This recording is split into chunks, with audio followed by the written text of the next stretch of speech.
ሁሉንም ድብቅ ሚስጥሮችን አዋቂው አላህ ብቻ ነው። ምንም ነገር የማይደበቅበት ምንም የማይሳነው እሱ ብቻ ነው። ግን ባሳወቀን ልክ ደግሞ በአንዳንድ ጉዳዮች ላይ ሀሳብ መለዋወጥ አለብን። በዚህ ዘመን በእኛ ዘመን በጣም ጥሩ ሰው ይወለዳል ወይም መወለጃው ደርሷል።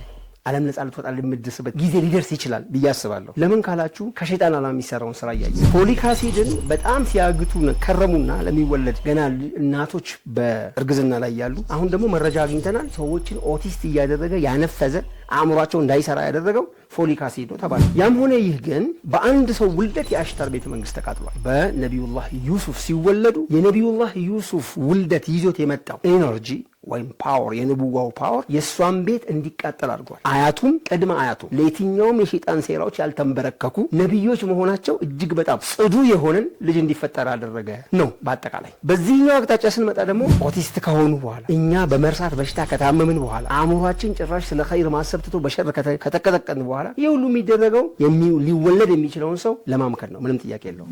ዛር የሚለው ቃል ግን በቃል ደረጃ የምናውቀው እዚህ ነው የተማርነው በብዛት የዛር ምንጮች ተብሎ ዛር የመሆን እድሉም ሁለት ነው። አንደኛ የወደቁ መላእክት፣ ስለወደቁ መላእክት የቁርአናዊ ማስረጃ በደንብ ነግሬያችኋለሁ። ሁለት ስለመኖሩ አውቃለሁ። ሌላ የለም ጊዜ ግን መናገር አልችልም። ከመላእክነት ሊባረር እንደሚችል ክሉ ሰጥቶኛል አላህ በቁርአን በቀጥታ። ከዛ ውጭ ግን መላእክት ይወድቃሉ ወይ ይባረራሉ ወይ ከልቡ? አዎ።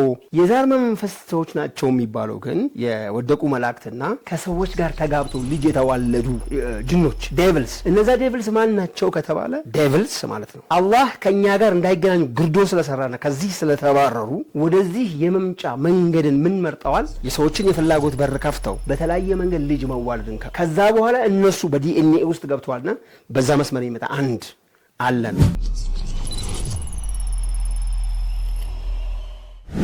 أعوذ بالله السميع العليم من الشيطان الرجيم بسم الله الرحمن الرحيم هو الأول والآخر والظاهر والباطن وهو بكل شيء عليم ያው ሁሉንም ድብቅ ሚስጥሮችን አዋቂው አላህ ብቻ ነው። ምንም ነገር የማይደበቅበት ምንም የማይሳነው እሱ ብቻ ነው። ግን ባሳወቀን ልክ ደግሞ በአንዳንድ ጉዳዮች ላይ ሀሳብ መለዋወጥ አለብንና ዛሬም በሌላ ፕሮግራም መጥቻለሁ። ዛሬ የማተኩርበት ጉዳይ ዛር እና መፍትሄዎቹን እንዴት ከዛር መላቅ ይቻላል በሚሉት ጉዳዮች ላይ የሰሯቸው የተለያዩ ፕሮግራሞች ዙሪያ ላይ የተነሱ ዋና ዋና ጥያቄዎችን መመለስና የሰዎችን አስተያየቶችና ግምቶችን ከነፃ ለማድረግ ነገሮችን ግልጽ አድርጎ ለማብራራት ያክል ነው የመጣሁት።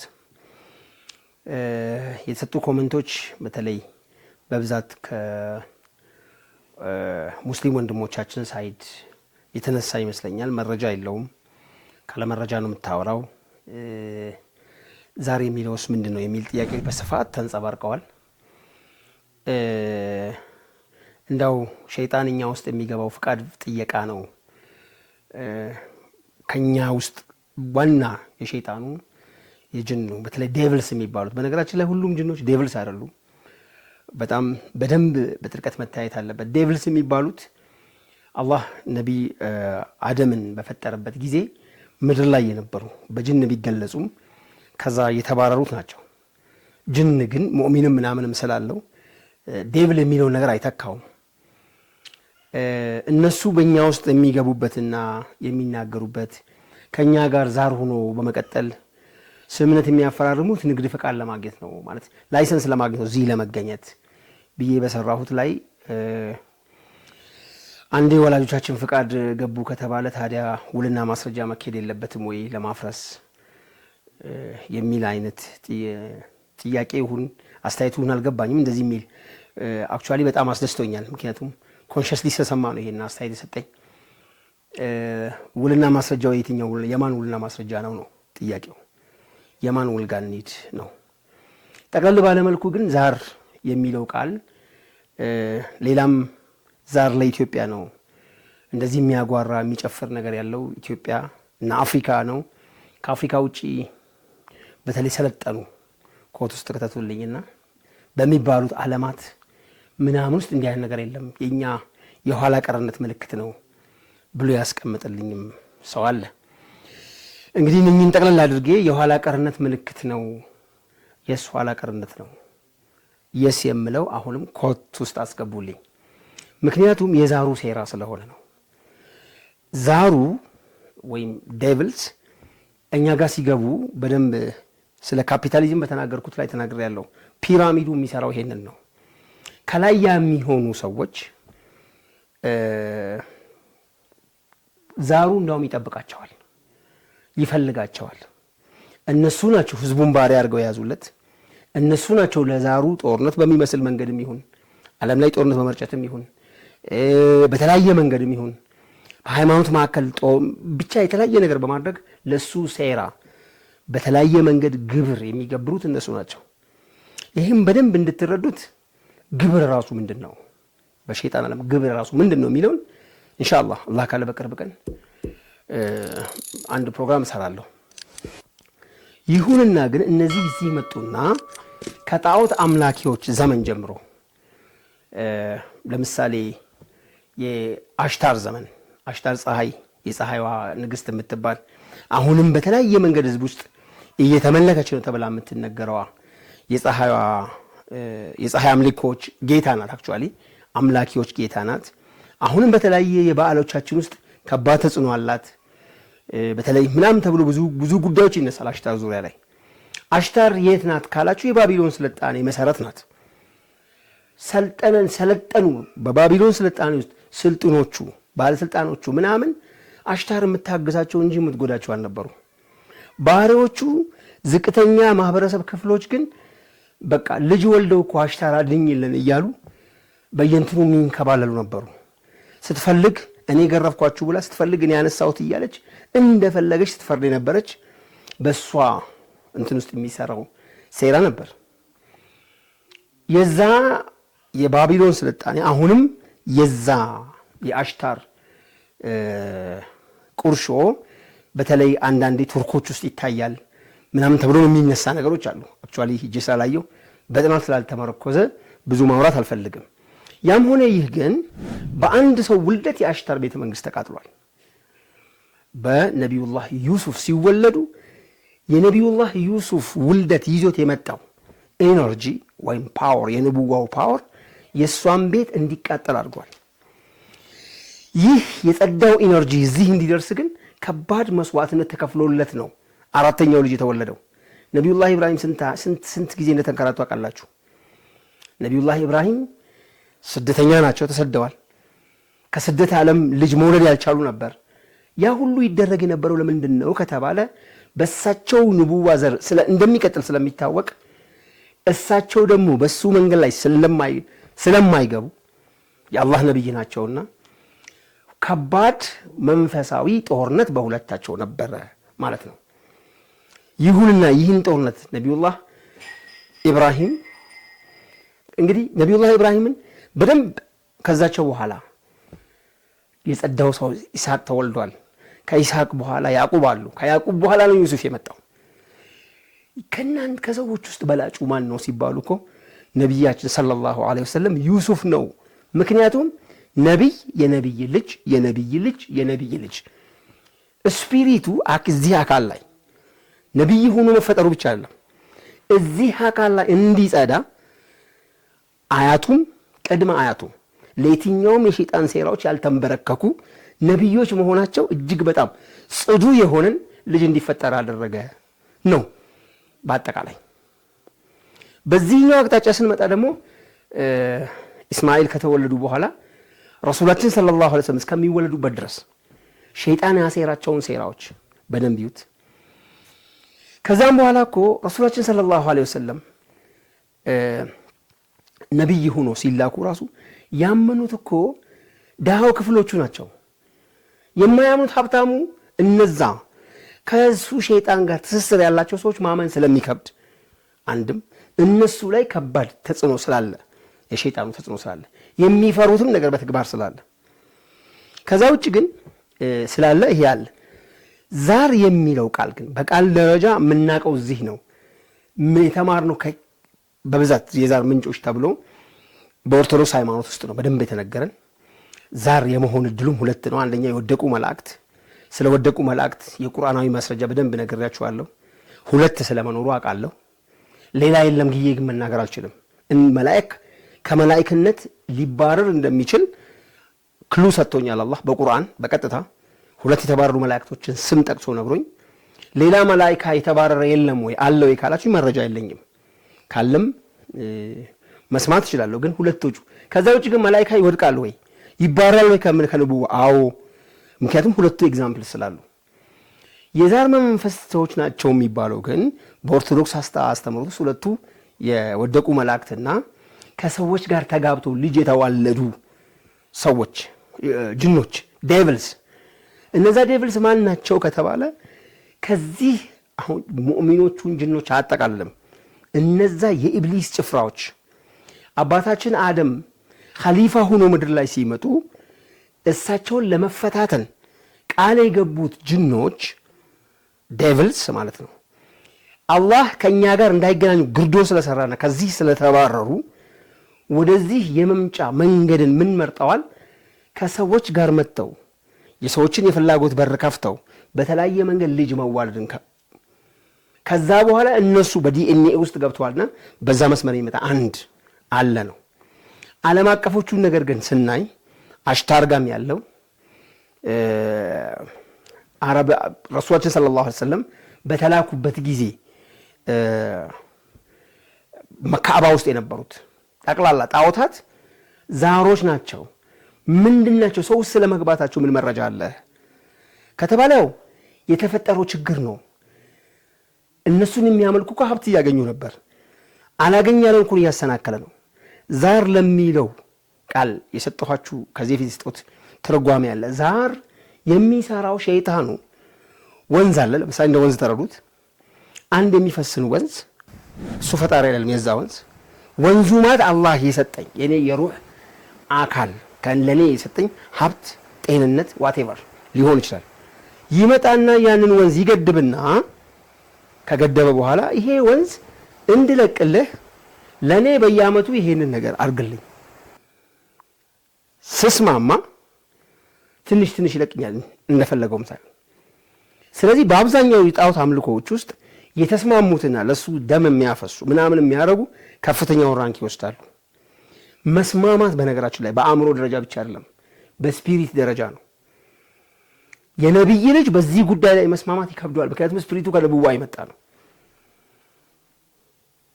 የትልቅ ዓሊም ልጅ የሸኽ ልጅ በዚህ ጉዳይ ለመስማማት ይከብደዋል። ምክንያቱም እሱ ለገንዘብ እስማማለሁ ቢል እንኳ ቢያርድለት እንኳ የፈለገው ወንጀል ቢሰራለት እንኳ እንደዛኛው አይሳካለትም። ምክንያቱም በሸር የተገነባ ቀልብ አይደለም ያለው። እዚህ ጋር ራንኩ የሚሰጠው በቀልብ እንጂ በአእምሮ ወይም በአካል ስላልሆነ ከዛ በኋላ መንፈሳዊ ጦርነቶች አሉ ወይ? ይሄ መንፈሳዊ ጦርነት ብለህ የምታነገው ነገር ከየት የመጣ ነው የሚልም ጥያቄዎች በጣም ተንጸባርቋል። እዚህ ጋር ያይዤ ልመልሰው። ሰዎች ጦርነት ሲያደርጉ ከሰዎች ጦርነት ጀርባ ሁሌም ሸይጣን አለ። ይሄንም በቀጥታ አላህ ቁርአን ላይ ተናግሮታል። የበድር ጦርነት ቀን ሱራቃህ ኢብኑ ማሊክ በሚባል ሰው ተመስሎ ሸይጣን ነው ጅን ነው ተመስሎ ስምምነት ተፈራርሞ ነበር ከነሱ ጋር ከቁረይሾቹ ጋር። እንዲከተሉ ተፈለገው ምንድነው? ሴቶች ናቸው። ለምን እንዲያደርጉ? በዚና ሰዎች እንዲያበረታቱ ዚና እንዲያደርጉ። እዚህ ጋር እንድቀልድ አንድ በጣም በዚህ ዘመን ላይ ሰለጠኑ ከምንላቸው ውስጥ በፈረንሳይ አብዮት ወቅት ሴቶች ከወታደር ጋር ይዘምታሉ። የሚዘምቱበት ዋናው ምክንያት የወንዶችን ፍትወት ለማሳካት ነው፣ ለማብረድ ነው። ከዛ ብዙ ወንዶችን ማስተናገድ የቻለች ሴት ጀነራል ሜጀር ጀነራል እየተባለች ትሸለም ነበር። እዚሁ ጋር በደንብ አሳይጄ ከዚህ መነሻ ተነስቶ ነው ፋሚኒስት ሙቭመንት የተነሳው። ይሄ ሴቶች ጉዳይ ምናምን የምንላቸው። ለማንኛውም ይሄኛው ሌላ አጀንዳ ነው። ጀስት ለምሳሌ ያክል ነው ያቀረብኩት። ሴቶች አብረው ዘምተዋል። ኸምር አምሮ ነበረ፣ ጠጅም ምንም የሚበሉት። አሁንም በዚህ ሸይጣናዊ በሆነው ዓለም ላይ ለምን ጠጅና ኸምር ነገሮች ከፍተኛውን ቦታ እንደሚይዙ እዚሁ ጋር ራሱን መረዳት ይችላል። መንፈሳዊ ጦርነቱ አካል ናቸው። ከዛ በኋላ ጦርነት ላይ መጡና ገቡ። አላህ ሱረቱል አንፋል ላይ በግልጽ ነው ያስቀመጠው። እዛ ጋር ሲደርሱ ሙእሚኖች እንግዲህ እዛ ጋር 1000 ሰራዊት ነው ያለው፣ እዚህ ጋር 312 ሰራዊት ነው ያለው የነብዩ ሰራዊት። እዛ ጋር 500 አካባቢ ፈረሰኛ ነው ያለው፣ እዚህ ጋር 2 ፈረሰኛ ነው ያለው። ይህ ከባድ ጦርነት ለዛውም በሸይጣን በጅን ከታገዘው ጋር ሊገጥም ነው። በዚህ ሰዓት ግን አላህ መላኢካንና ወጅኑደን ለም ተረውሃ እናንተ ማታዩትን ወታደሮች አወረድን። እነዛ እኛ ማናቸው ወታደሮች መላኢካዎች ብቻ ናቸውና መላኢካን ካለ በኋላ ነው ጅኑደን ለም ተረውሃ የመጣው። ጅኑደን ለም ተረውሃ በብዙ መንገዶች ይተረጎማሉ። ቁርአን ፈሲሁ በደንብ ሊያብራሩት ይችላሉ። ያም ሆነ ይህ ግን ሌላ ያንን ጅን የሚግደራደር የሚመጣ ወታደር መጥቷል። ከምን የሚመጣ? ከነብይ እዛ ጋር መገኘት የሚመጣ ከኸይር ስራ የሚመጣ ከቀልብ አላህ ላይ ካለው እምነት የሚመጣ ወታደር አለን። ሁሌም ሙእሚን ስንሆን አማኞች ስንሆን ማለት ነው። ችግሮቻችን ጋር ስንደርስ ለዛ የሚልክልን ወታደር አላህ አለ የሚሰጠን፣ መፍራትም የለብንም ነው። ያም ሆነ ይህ ግን እነዛ ወታደሮች መልእክት ይዘው ነበር የመጡት። እንዲያውም አንዳንድ አሁን በቅርብ ማያቸው ተፍሲሮች ላይ ምንድነው ማየው ወድሪቡ ፈውቀል አዕናቂ ወድሪቡ ሚንሁም ኩለ በናን ይላል። ለነዚህ ወታደሮች የተሰጠው ትእዛዝ ከፈውቀል አዕናቅ ከአንገት በላይ ያለውን ፓርትና ኩለ በናን ቅርንጫፎቻቸው ምቱ ይላል። ቅርንጫፎቻችሁ ምቱ ማለት ኔትወርካቸውን ቁረጡ ማለት ነው በሚል የሚፈሰርበት ቦታም አለ። ከቀደመው ተፍሲር አለም ከአሁኑ ጋር ነው እንግዲህ ተው ኔትወርክ የሚለው አሁን ስለመጣ ከላይ ያለው በናን የሚለው የድሮቹ ተፍሲሮች ቅርንጫፎችን ከአንገት በላይ ያለውና ቅርንጫፍ ነውና ከአንገት በላይ በራሱ እና እጅ ምናምን ብለው ፈስረውታል። ኤኒዌይ ኩለ በናን የሚለው በኔትወርክም ተፈስሯል።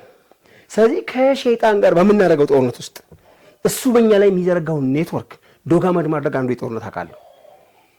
ይሄ መውረዱን ሲያይ ሱራቃ ምንድነው ያለው? ቦታውን ለቆ ነው የሸሻው። እንደውም ከቁረይሾች ውስጥ አንዱ ጠይቆታል፣ እንዴ ለማን ነው ለቀን የምትሄደው? ሰው ምንነት አላል እንዴ እንዴት ጥለን ትሸሻለህ ሲል እኒ አራ ማ ላ ተረውነ እኔ እናንተ ማታዩትን እያየሁ ነው። ከዛ በኩል የወረደው ወታደር እንዲያው እኮ እኔ የመጨረሻውን ቀን እኮ አዛበ የውሚን አሊማ ላይ የመጨረሻውን ቀን እኮ እኔ በጣም ፈራለሁ። ፈሪ እኮ አለ ውሸቱን እኮ ነው ያው ለማስመሰል ነው። ያም ሆነ ይህ በበድር ጦርነት የተከሰተውን ሁላችን እናውቃለን። ስለዚህ መንፈሳዊ ጦርነት አለ ወይ? ምንም ግልጽ ነው። እኛ ከምናደርገው ኸይር ስራ ይሁን ሸር ስራ ጀርባ ሌላ ሰራዊት አለ ወይ? በጣም ግልጽ ነው። አንዳንድ እዚሁ ጋር ተነስቶ ከባዕድ አምልኮ ጋር የተያዙ ጉዳዮችን ፌጦ አጪሱበት በፌጦ ዘፍዝፉት ምናምን የሚለውን ኬታ መጣ አሁንም የሚል ጥያቄ አለ። እቺ ከኔ ድክመት የመጣች ናት፣ እንደ ድክመት ቁጠሩት። ምክንያቱም ረሱል ባሉበት ሰለላሁ ዐለይሂ ወሰለም ነብይ ነውና የነበረው ቀደም አንድ ነገር ነግሬያቸዋለሁ። ዩሱፍ ነብዩላህ ዩሱፍ በመወለዳቸው ብቻ የአሽታር ቤተ መንግስት ተቃጥሏል። ያ ኢነርጂ በመምጣቱ ረሱላችን ገና ሲወለዱ ለአመታት የተመለከ እሳት ጠፍቷል። ነብይ ናቸው። እኛ ግን አይደለንም። በዚሁ ደረጃ ሰዎች ይለያያሉ። አንዳንዶቹ ገና ሲወለዱ አካባቢው ላይ ያለው ኔትወርክ ሊያጸዱ ይችላሉ፣ ሊጸዳ ይችላል። ይህ እንዳይፈጠር ሁሌ በሰዎች በዚህ ፊዚካል ወርልድ ያለው ሰዎችና ሸይጣን አምላኪዎችና ሸይጣኑ መሃል ስምምነቶች አሉ። ነብዩላህ ሙሳ ሊወለዱ ሲሉ እኮ እንዳይወለዱ የሳቸው መወለድ እንግዲህ ነብዩላህ ዩሱፍ ያንን ካጠፉ በኋላ ወደ ግብጽ ተሰደዋል። ወደ ግብጽ ተሰደዱ። ግን ነብዩላህ ዩሱፍ ያጠፉት ሁለተኛውን ነገር አሰርተዋል። የአሙን ቤተ መንግስት ከሽርክ እንዲጸዳ አድርገው ተውሂድ እንዲገባ አድርገዋል። በንጹህ አላህ ሰዎችን እንዲያምኑ አድርገዋል። አምላክነትን የአላህ ብቻ አድርገዋል። በአሙን ስር ግን እንግዲህ የተስማሙ ሰዎች የተስማሙ ሸያጢን ነበሩ። እንግዲህ እነ አይሲስ እነ ሆረስ እነ ሴፍት በጣም ብዙ ናቸው። እኛ ሀገርም ስማቸው ሲነሳ ሺህ እንደምንጠራው አይነት አዳልሞቲ ምናምን ብለን እንደምንጠራው አይነት ማለት ነው። አሙን ከዛ ከተወገደ በኋላ ግን ትልቅ ሴራ ሲሯል። ቀጥሎ በኒ እስራኤል ላይ በዩሱፍና በያዕቁብ ዘሮች ላይ ለእርምጃ ለመውሰድ ማለት ነው። ስለዚህ ዳግም ነብዩላህ ዩሱፍ ህልፈት በኋላ የፊርዓውን ንግስና ተመልሶ ቤተ መንግስት ሲገባ ትልቁን እርምጃ የወሰደው በኒ እስራኤል ነው። የእስራኤል ልጆች ላይ ነው። ባህሪያ ነው ያረጋቸው። እንደፈለገ ሲጫወትባቸው ነበር። ከዚህ ማህበረሰብ ውስጥ ግን ዳግም ይህን ሰው ነፃ የሚያወጣ ግለሰቦቹ በጣም ቆሽሸዋልና ልጅ ነው። ለዚህ ነው አሁን ልጅ መውለድ ላይ በጣም ከባድ ነገር ነው ያለው። ልጅ በመውለዱ ብቻ ከባድ ነገር ሊመጣ ይችላል። ሸርም ኸይርም በዚያው ልክ ማለት ነው።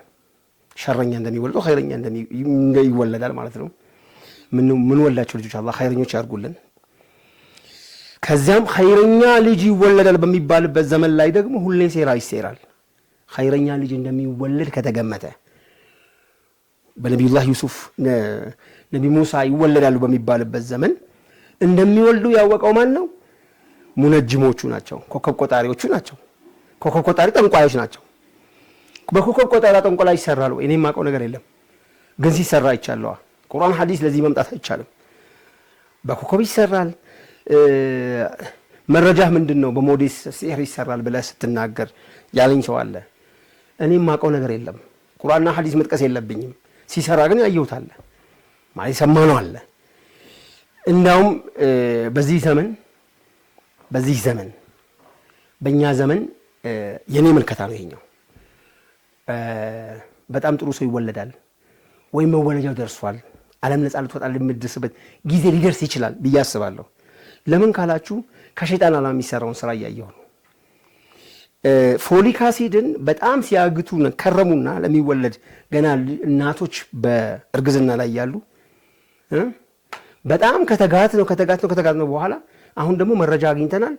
ሴት ሰዎችን ኦቲስት እያደረገ ያነፈዘ አእምሯቸው እንዳይሰራ ያደረገው ፎሊክ አሲድ ነው ተባለ። ከቅርብ ጊዜ ወዲህ በተለይም በሀገረ አሜሪካና በሌሎችም የዓለም ሀገራት የኦቲዝም ተጠቂ የሆኑ ህጻናት እየበዙ መምጣታቸውን ተከትሎ በጉዳዩ ላይ ለረጅም ጊዜ ሰፊ ጥናት ሲሰራበት እንደነበረ አመልክተዋል። የኦቲዝም ከቅርብ ጊዜ ወዲህ መስፋፋቱም በተለይም አዲስ በወጣው ጥናት መሰረት ታይለኖል የተሰኘውና ህመም ማስታገሻ መድኃኒት እንደሆነም ተነግሯል።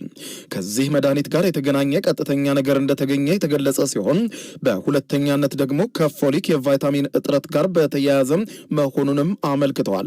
በዚሁ ምርመራ ውስጥም ከተካተቱት መካከል ደግሞ በአሜሪካ ያለው የምግብ ሁኔታ ሲሆን በሀገረ አሜሪካ እንደ ዳቦና ፓስታ ያሉ ምግቦችም በፎሊክ አሲድ እንዲበለጽጉ ህግ ሲያወጣ፣ አንዳንድ አዳዲስ ጥናቶች ደግሞ በእርግዝና ወቅት ከፍተኛ የፎሊክ አሲድ መጠንን መውሰድ ምናልባትም በልጁ ላይ የኦቲዝም መፈጠርን ሊቀንስ እንደሚችል ፍንጭ ቢሰጡም ለአመታት በክትባትና በኦቲዝም መካከል ሲደረግ የነበረው አወዛጋቢ ክርክርም አሁንም ዳር አለማግኘቱ ተገልጿል። ልጆችን ከነፈዙ በኋላ ኦቲስት ከሆኑ በኋላ እኛ በመርሳት በሽታ ከታመምን በኋላ አእምሯችን ጭራሽ ስለ ኸይር ማሰብ ትቶ በሸር ከተቀጠቀጥን በኋላ ይህ ሁሉ የሚደረገው ሊወለድ የሚችለውን ሰው ለማምከን ነው። ምንም ጥያቄ የለውም።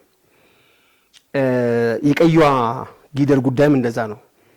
ከ5 ዓመት ሞላው መሰለኝ በየጊዜው አሁን ቀይ ጊደር እየተፈለገ እንግዲህ ካላችሁ መሸጥ ትችላላችሁ ማለት ነው በሚሊዮኖች ዶላር። ባለፈው ጊዜ የተገዛችው 4 ሚሊዮን ነው ምናምን ዶላር ነው የተገዛችው ተባለ። ካናዳ ላይ ተገኘች ተባለች። ምንም ከለር ያልቀላቀለች ሙሉ ቀይ። ያቺ ቀይ ጥጃ ከሙሳ ሳሚሪ የተሰራች። ሙሳ ሳሚሪ ማለት ነቢዩላህ ሙሳ በእንትን ጊዜ አላህን ማናገር በሄዱበት ጭቃ አብኩቶ የሰራት ጥጃ ናት። ያቺ ጥጃ የደጃልን ስፒሪት ወደ ምድር ትስባለች ተብሎ ስለሚታመን ለኛ ሲነግሩን ግን 6ኛውን ቤተ መቅደስ መስራት ስለፈለግን ለዛ መገንባት ጥጃ ካልታረ እንግዲህ ያረዱ ነው። አሁን 6ኛውን ነው መሰለኝ ያረዱት ባለፈው ከዚህ ከኢራን ጦርነት በኋላ። ያቺ ካልታረደች መሰረቱ አይቆምም ነው ይሁን እኔ አይገባኝም። ለማንኛውም እየታረደ ይሄዳል። ቤተል መቅደስ ለመጀመሪያ ጊዜ አቅሳ ባለፈው በኢራን ጦርነት ጊዜ ተዘግቶ ነበር። ይህም በዚያንኑ ቀጠለና ኢቭን ትናንትና ተመሳስለው አብሯቸው ይኖሩ የነበሩ ክርስቲያን ወንድሞቻችንን እምነታቸው እንዳያካሂዱ። ምክንያቱም ትልቁ ችግራቸው ሃይማኖት ብቻ አይደለም፣ እምነት ነው። ትልቁ እምነት ነው። እምነት ከአላህ ጋር ያለ ኮኔክሽን ነው። ለሸይጣን አለመታገዝህ ነው። ለደጃል አለማደር ነው። ትልቁ ሃይማኖቱ ጉዳይ እንዳለ ሆኖ ማለት ነው። እነዛም ላይ ጦርነት ከፍተዋል። እንግዲህ እነኚህ ደጃልን መሳብ አለብን የሚሉን ሰዎች ማለት ነው። ጦርነቱ እንደዚህ እያለ ይቀጥላል ማለት ነው። ያም ሆነ ይህ ነቢዩላህ ሙሳ በሚወለዱበትም ጊዜ ውልደታቸው የነገሩን ጠንቋዮች ናቸው። ጠንቋዮቹ ሲነግሩን ምን አይነት እርምጃ መውሰድ እንዳለበት የሚያውቀው ግን ገዢው ወይም አቅም ያለው የሱ አምላክ የሆነው ሰው ነው። አሁን ከፎሊክ አሲድ በቃ አገናኝታችሁ መረዳት ትችላላችሁ። ሌላውን ጉዳይ ብዙ ማብራራት አይጠበቅብኝም። ስለዚህ ምንድነው መፍትሄው ተብሎ ሲጠየቁ በዚህ ዘመን የሚወለዱ ልጆች ሁሉ እረድ ነው። ታረደ። የመጨረሻው ግን አላህ ማትረፍ የሚፈልገውን አትርፈዋል ማለት ነው። አሁን አላህ ማትረፍ ሲፈልግ ያተርፋል፣ ምንም ችግር የለውም። ነቢያችን ሰለላሁ ዐለይሂ ወሰለም በመወለዳቸው እሳቱ መጥፋቱ ብቻ ሳይሆን ወደ መካ ሲመጡ እኮ ጣዖቱን ገና በከዘራቸው ሲያመላክቱ ነበር ተንኮታክቶ የሚወድቀው። እኔ ግን ረሱሉላህ አይደለሁ። ስለዚህ አሁን አቅሜ ጉዳይ ነው። ብድግ አድርጌ ይሄን ጣዖት አድርጌ ልወርውረው ካልኩኝ ከማላየው ጋር ጦርነት ከፍቻለሁ። አቅም ካለማ ከማድረግ ከቻለ ማድረግ ነው። ለዛ ጉልበት ካለ ለነገሩ በመገኘት ብቻም ሊጠፋ ይችላል ኔትወርኩ። በዱዓ ብቻም ሊጠፋ ይችላል ኔትወርኩ። እኛ ግን ተከላክለን ነው እየኖርን ያለነው። ስለዚህ በእኛ የኢማን ደረጃ በእኛ የመረዳት ደረጃ እንደው ዝም ብለው አክቹአሊ ለህዝብም ነው እየተናገርኩ ያለሁትና ሁሉም ሰው ያንን ጨሌም ብድግ አድርጎ ቢወረውር ነጃ ላይወጣ ይችላል። ነጃ የሚወጣ ሰው አለ ወይ? አዎ። እንደውም የሁሉንም ጨሌ ኔትወርክ በጥስጥሱን የሚያወጣ ሰው ሊኖር ይችላል። ማን ነው እሱን ያላቅም። ቢሆንም ግን ብዙ የተቸገሩ ሰዎች አሉና በጣም ስቃይ ውስጥ የገቡ ሰዎች አሉና እቺ በኔ መረዳት ፌጦ ብዙ ጊዜ ሸይጣኑ የማይፈልገው ተክል ስለሆነ ቀበርቾን በተመሳሳይ እነኚህ ነገሮች ቀላቅላችሁ በዛ ተዘፈዘፉት 40 ቀን ሚኒመም 40 ቀን ከፍተኛው 4 ወር 40 ቀንና 4 ወር ከባድ መንፈሳዊ ትርጓሜ ያላቸው በእነኚህ ቀናት ከዛ ጋር አታች የሆነ ኔትወርክ ተበጣጥሶ ሊያልቅ ይችላል። ከዛ በኋላ የትም አድርጋችሁ ብትወረውሩት ችግር የለውም የሚል ነገር ያነሳሁት ለዛ ነው። በእነዚህ ችግሮች ውስጥ በድሮም ይሁን በዛሬ ትልቁ ቁም ነገር የትኛው ነው ተብሎ ሲጠየቅም ትልቁ ማጥፋትም ላይሆን ይችላል። በእኛ ደረጃ ሰብር ማድረግ እኮ የመጀመሪያው ነው። ይህንም አሁንም በረሱሉላህ ሰለላሁ ዐለይሂ ወሰለም ዘመን አይተናል። ኡሙ ዙፈር የምትባል ሴት ኤፒሌፕሲ ነበረባት። የሚገርመው ብዙ ጊዜ የሚጥላት ገበያ ውስጥ ነበር። አሁን ኤፒሌፕሲ ከዛር በሽታዎች ውስጥ አንዱ ነው እያልኩ አስተምራለሁ እኔ። መረጃውስ ሲታመሙ ያየናቸው እና በዚህ ሌዛር መድኃኒት ነው ብዬ ያገመትኩትን ነገር ሰጥቻቸው ከኤፒሌፕሲ የዳኑ ሰዎች ናቸው የኔ መረጃ። ስለዚህ ያቺ ሴትዮዋ ሸይጣንም ጅንም ይሄን ሊያመጣ ይችላል። ያኛውም ይሁን ይሄኛው የሆነ ሸይጣን በሽታ ነበረባት ኡሙ ዙፈር የምትባል ሴትዮዋ ማለት ነው።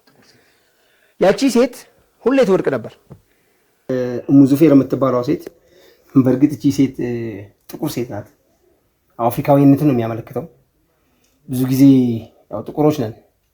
ለዚህ ለዛርም ለነሱ ኮሎናይዜሽንም ይወደቅ ነው። በዛ የምንገለጸውም ለዛ ነው። እቺን ትንሽ ጥቁሮታን ትንሽ አቴንሽን ልስጠው ብዬ ነው።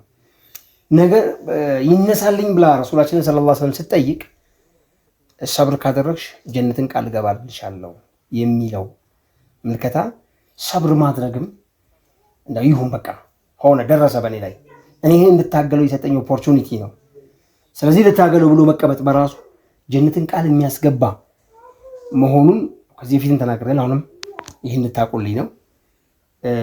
ጠቅለል ባለመኩ ግን አዩ ሐዲሶች መጥተዋል። ብዙ ጊዜ እንደዚህ ከፈለክ ጀነትን ቃል ልግባለህ ከፈለክ ላንሳለህ ያሉት ረሱላህ ሰለላሁ ዐለይሂ ወሰለም በተለያየ ጊዜ እሷ ምን አለች? አይ ጀነቱን እንኳን ነው የበለጠ የምፈልገው ግን ገበያ ላይ ስወድቅ ልብሴ እንዳይገላለጥ አድርጉልኝ አለች። ያንን ቃል ገቡላት። ከዛን ጊዜ ወዲህ በትወድቅም ልብሷ አይገላለጥም ነበር። ያ የረሱሉላህ መንፈሳዊ አቅም የሰራው ስራ ነው። በእኛ አቅም እንደዛ ይደረጋል ወይ አላቅም። ሜቢ በተለያዩ ቦታዎች የተሻለ ትልቅ የመንፈሳዊ አቅም ያላቸው ሰዎች ሊኖሩ ይችላሉ። ስለዚህ ጠቅለል ባለመልኩ ምን እያልኩ ነው? ዛሮቹ ወደኛ የመጡት አንደኛ በስምምነት ነው። እነሱ እኛን ውስጥ በመግባት እኛ ውስጥ ለመግባትና እዚህ አላህ በምድር ላይ የሰጠንን ስልጣን ለመቀማት ነው። የእኛን ስልጣን ለመጠቀም ነው። ሁለተኛ የመጡበት ዋናው ምክንያት እኛን ኮሎናይዝ ለማድረግ ነው። ስለዚህ ባለዛሮች ሁሉም አንደር ኮሎኒ ያለንን አፍሪካ ላይ የበዛው የአውሮፓ ኮሎናይዜሽን ውስጥ ስለገባን ነው። ትልቁ መሰረት በነገራችን ላይ ኮሎናይዜሽን ሲካሄድ ከባድ የጅን ወረራ ነበር በአፍሪካ።